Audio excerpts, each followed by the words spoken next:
In this video, I'm going to rewire my extension cord that was not really functioning. It's one of those ones that has a locker on it, and that lock function was getting worse and worse over time, and then eventually the plug-in for a heater broke off inside. I was going to throw it out. In fact, I did throw it out, and then I decided, no, I'll fix it. It's actually one of my longest extension cords, and it'd be a waste just to throw this thing out. So I will do the repair on it, and I'll show you how to do that. It's pretty easy overall. Actually, you just need a pair of side cutters to cut this locker end off with the parts of the heater plug still stuck in it. And then obviously there's just 3 wires inside. There's a green one, there's a white one, and there's a black one. And I'll do a quick shot here so I can try and catch a thumbnail. I'm gonna use a flathead for this. Not necessarily the best screwdriver in the world, but it'll allow me to use just one for doing this repair. And then I'm gonna take my knife and I'm gonna remove the outer sheathing on this extension cord. And then I also have a wire stripper, which I'll use to help me pull off that orange ending. Now there is a white wire, a green wire, and a black wire in this one. If you live in a different country, you might have different color codes.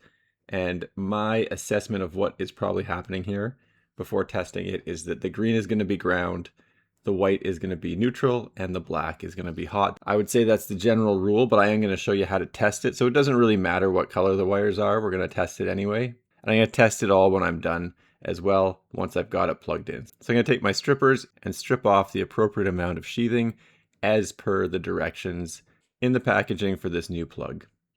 I do need to take some screws out. There's 2 on the back and they clamp down on the cord so it doesn't pull in or out. And then there's 3 screws on the front.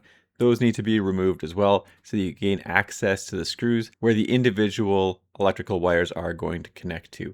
Now there is a soft rubber piece on the backside with a hole in it. You need to feed the extension cord through that and it will provide some degree of waterproofness. And now we're ready to hook everything up. And that's the electrical tester I'll use when this is all said and done. But the first thing I'm going to do is use my ohm meter to make sure I know which wire is which. So I'll test the ground and I'll put that on the grounding side. And of course, green is ground. And then I'll take the white wire and test it on the neutral. And of course, in this case, white is neutral. And this is just a continuity check.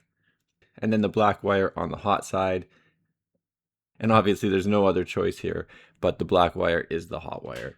Now, once I know which wire is which, it becomes very easy to put everything together. So the first thing I'm going to do is back off the grounding screw. And according to the information leaflet that came with this, it is the green screw. By loosening the screw, it opens up a clamping mechanism. I could then insert the wire into the clamp and then obviously tighten the screw down to clamp the wire in place, ensuring that the sheathing is not clamped down as well. And the neutral screw is a silver color, and it outlines this in the packaging. So obviously you should read the directions a little bit to make sure you know what is going where. And once again, for each of these wires, I'm only inserting them until the sheathing is just before the clamp that the screw mechanism operates. So I'm not clamping down on any of the sheathing, but at the same time, the wire is in deep enough that there's no exposed wire outside of the plastic outlet.